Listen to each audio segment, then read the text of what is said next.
প্রিয় দর্শক, সাজ্জাদ কাদিরের প্রীতি এবং শুভেচ্ছা নিন।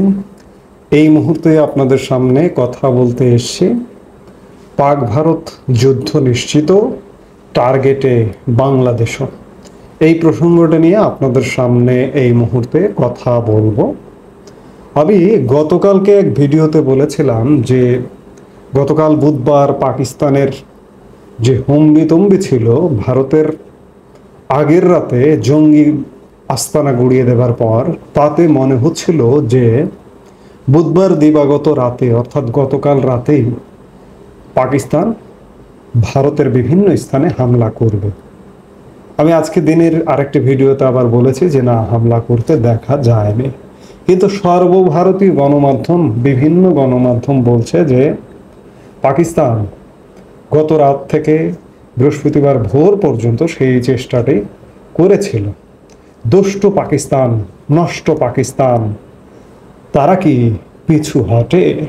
তারা পিছু হটবে না।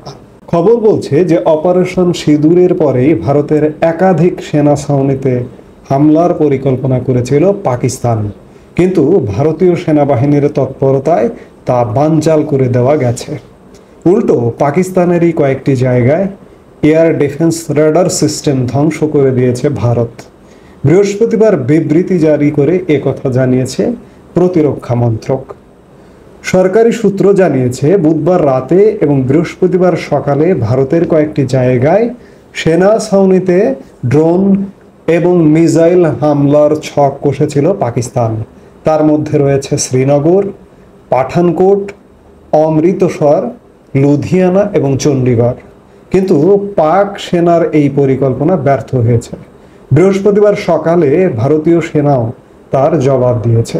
তাতে লাহোর সহ পাকিস্তানের একাধিক জায়গায় এয়ার ডিফেন্স রাডার সিস্টেম ধ্বংস করে দেওয়া হয়েছে। এ কাজে integrated counter US grid system ব্যবহার করেছে ভারত। অর্থাৎ পাকিস্তান তাদের হামলা পরিকল্পনা থেকে, পাল্টা আঘাত করা থেকে পিছু হটেনি। যে কোনো সময় তারা হামলা করবে, কিন্তু বারবার এরকম ব্যর্থ হতে পারে। এদিকে কাশ্মীর সীমান্তে ভারত ও পাকিস্তানের সেনাদের মধ্যে গতকাল রাতেও রাতভর গোলাগুলি হয়েছে বলে জানিয়েছে ভারতীয় সেনাবাহিনী। আজ বৃহস্পতিবার এক বিবৃতিতে ভারতীয় সেনাবাহিনী এ খবর জানিয়েছে। ভারতীয় সেনাবাহিনীর পক্ষ থেকে সেই বিবৃতিতে বলা হয়, রাতের বেলা জম্মু ও কাশ্মীরের কুপওয়ারা, বারামুলা, উরি ও আখনুর এলাকার উল্টো দিকে নিয়ন্ত্রণ রেখা বরাবর পাকিস্তানি সেনা চৌকি থেকে বিনা উস্কানিতে ছোট অস্ত্র থেকে গুলি ও কামানের গোলাবর্ষণ করা হয়। ভারতীয় সেনারা সে অনুযায়ী জবাব দিয়েছে বলেও ওই বিবৃতিতে বলা হয়। অর্থাৎ পাকিস্তানের উস্কানি জারি আছে। আমি আজকে দিনে আরেক সময়ের এক ভিডিওতে বলেছিলাম যে পাকিস্তান পারমাণবিক শক্তিসম্পন্ন দেশ, কিন্তু যুদ্ধ পরিচালনা করতে তো অর্থের প্রয়োজন। সেই অর্থ পাকিস্তানের নেই, এটি সত্য। পাকিস্তান ভারত যুদ্ধ, এর আগে যুদ্ধগুলো শুধুমাত্র অর্থনৈতিক কারণে সংক্ষিপ্ত হয়েছিল। এবারও যুদ্ধ হবে, কিন্তু যুদ্ধটা কেন হবে? যদি পেছনে কোনো শক্তিশালী কেউ দাঁড়িয়ে যায়। আমার মনে হয়, আমি ধারণা করছি পাকিস্তানের পেছনেও দাঁড়িয়ে গেছে। আপনারা রাশিয়া ইউক্রেন যুদ্ধের কথা দেখেন, যে ইউক্রেনের মতো একটা দুর্বল শক্তির দেশ রাশিয়ার মতো প্রতাপশালী দেশের সাথে দিনের পর দিন প্রায় 2-3 বছর যাবৎ যুদ্ধ করে যাচ্ছে। এর কারণ মার্কিন বিলিয়ন বিলিয়ন ডলার ইউক্রেনের পেছনে বিনিয়োগ। ঠিক তেমনি দুর্বল দরিদ্রতম পাকিস্তানের পেছনেও এমন বিনিয়োগকারী আসতে পারে। আসাটা অস্বাভাবিক কিছু নয়। সেই কারণে যুদ্ধটা নিশ্চিত, কারণ পাকিস্তানের উস্কানি সেটাই বলছে। অপারেশন সিঁদুর ভারত এটিকে যুদ্ধ বলছে না, এখনো পর্যন্ত যুদ্ধ বলছে না। তারা বলছে যে জঙ্গিবাদ দমনে তাদের একটা ইনিশিয়েটিভ। সেই ইনিশিয়েটিভের পাল্টা আঘাত পাকিস্তান নিশ্চিত করবে। আমি গতকালকেও বলেছিলাম বা আজকেও বলেছি যে তারা ম্যাপিং করছে। ম্যাপিং তো করছে বটেই, সেই সাথে তারা গতকাল রাতে আজকে ভোরে হামলার চেষ্টা করেছিল এবং আরও হামলা করবে। অর্থাৎ ভারত পাকিস্তান যুদ্ধটা নিশ্চিত। একই সাথে বাংলাদেশও টার্গেটে। বাংলাদেশকে নিয়ে গত 9 মাস যাবৎ ভারত যথেষ্ট সহ্য করেছে। বাংলাদেশ সরকারের উস্কানি, বাংলাদেশের জনগণের উস্কানি, এমনকি আমি বারবার ভারতীয় জনমতের কথা বলি, জনগণের কথা বলি। ভারতীয় জনগণও বাংলাদেশের জনগণের উপর সংক্ষুব্ধ। এই যে পাকিস্তানে যে ইনিশিয়েটিভটা নেওয়া হলো, আমি বারবার বলি, আবারও বলছি, বারবার স্মরণ করিয়ে দিতে হবে, ভারতীয় জনমতের প্রতিফলন ছিল এটি। তেমনি বাংলাদেশেও টার্গেটে। এই যে আজকে ভারতের সর্বদলীয় বৈঠক হয়েছে, সেই সর্বদলীয় বৈঠকে কিন্তু বাংলাদেশ প্রসঙ্গ উঠেছে, যে বাংলাদেশ সম্পর্কেও সতর্ক থাকবার বার্তা দেওয়া হয়েছে বৈঠক থেকে। আজকে বাংলাদেশের অনেকে বলছেন, আমি খানিক আগে দেখলাম যে কূটনীতিক বলছেন যে বাংলাদেশের সতর্ক অবস্থান নিতে হবে, বিবৃতি বক্তৃতার ক্ষেত্রে সতর্ক অবস্থান। বাংলাদেশ আজকে আসে কি সতর্ক অবস্থান নেবে? বাংলাদেশ যদিও গতকালকে বাংলাদেশের পররাষ্ট্র মন্ত্রণালয় একটা নিরপেক্ষ বিবৃতি দেবার চেষ্টা করেছে, কিন্তু আপনি যতই নিরপেক্ষ বিবৃতি দেবার চেষ্টা করুন না কেন, গত 9 মাসে বাংলাদেশের যে বর্তমান অন্তর্বর্তীকালীন সরকার এবং কতিপয় জনগণ যে পাকপন্থী, এটি প্রকাশ্যে এসে গেছে। সেই জায়গা থেকে ভারতের সর্বদলীয় বৈঠকেও বাংলাদেশ ইস্যুটি আলোচনায় এসছে এবং বাংলাদেশ টার্গেটে।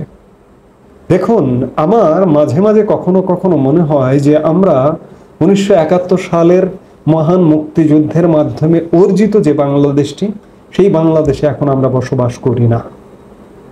সেই বাংলাদেশে কেন বসবাস করি না? আমি খানিক আগে বাংলাদেশের এক গণমাধ্যমের এক ভিডিও কন্টেন্ট দেখলাম, যে কন্টেন্টের শিরোনাম সীমান্তে পাকিস্তানি সেনাদের ব্যাপক গোলাবর্ষণ, দিশেহারা ভারত। বাংলাদেশের গণমাধ্যম এই ভাষায় কথা বলছে। তাহলে কি আপনি মনে করবেন যে আপনি সেই 71-এর মাধ্যমে অর্জিত বাংলাদেশে বসবাস করছেন? আপনি অধিকৃত, দখলকৃত পাকপন্থী বাংলাদেশে এই মুহূর্তে বসবাস করছেন। আমি বিশ্বাস করি 1971 সালে ভারত আমাদের স্বাধীনতা এনে দিতে গুরুত্বপূর্ণ ভূমিকা পালন করেছিল, প্রধান ভূমিকায় অবতীর্ণ হয়েছিল আমাদের মুক্তিযুদ্ধের সাথে কাঁধে কাঁধ মিলিয়ে। আজকে যে দখলকৃত বাংলাদেশ, পাকপন্থী বাংলাদেশ, এই বাংলাদেশও আজকে 2025-এ 54 বছর পরে আবারও উদ্ধারে, এই পাকপন্থী থেকে উদ্ধারে ভারত গুরুত্বপূর্ণ ভূমিকা পালন করবে বলে আমি বিশ্বাস করি। কারণ গত 9 মাস যাবৎ আমরা দেখছি যে ভারত চুপচাপ, বাংলাদেশ উস্কানিমূলক কথা বলে সরকার, বাংলাদেশের জনগণ, ভারত কিচ্ছু বলে না, একদম নীরব। এই নীরব হতে হতে এমন একটা সরব ঘটনা ঘটে যাবে যে বাংলাদেশের এই পাকপন্থী থেকে অন্ততপক্ষে বাংলাদেশ উদ্ধার হবে। দেখুন, আজকে 8 মে বাংলাদেশের সরকারি হিসেব অনুযায়ী 25শে বৈশাখ। আজকে আমাদের বাংলা সাহিত্যের অন্যতম প্রধান কবি রবীন্দ্রনাথ ঠাকুরের জন্ম জয়ন্তী। আজকে বাংলাদেশে রবীন্দ্রনাথ ঠাকুরের জন্ম জয়ন্তীর সেই রকম কোনো সাউন্ড পাওয়া যাচ্ছে না। এটি কখন হতো? পাকিস্তান পিরিয়ডে বাংলাদেশে রবীন্দ্রনাথ নিয়ে তৎকালীন পূর্ব পাকিস্তানে আয়োজন করা যেত না।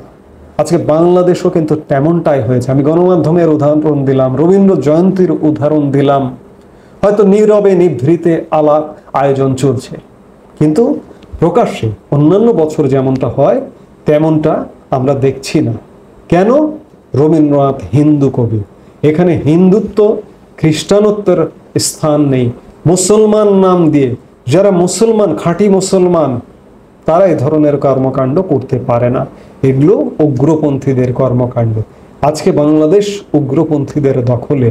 আমি বিশ্বাস করি যে পাক ভারত যুদ্ধ যেমন অবশ্যম্ভাবী, ঠিক তেমনি বাংলাদেশও ভারতীয় সহযোগিতায় এই জঙ্গিবাদ, উগ্রপন্থী এবং পাকপন্থীদের হাত থেকে বাংলাদেশ উদ্ধার হবে।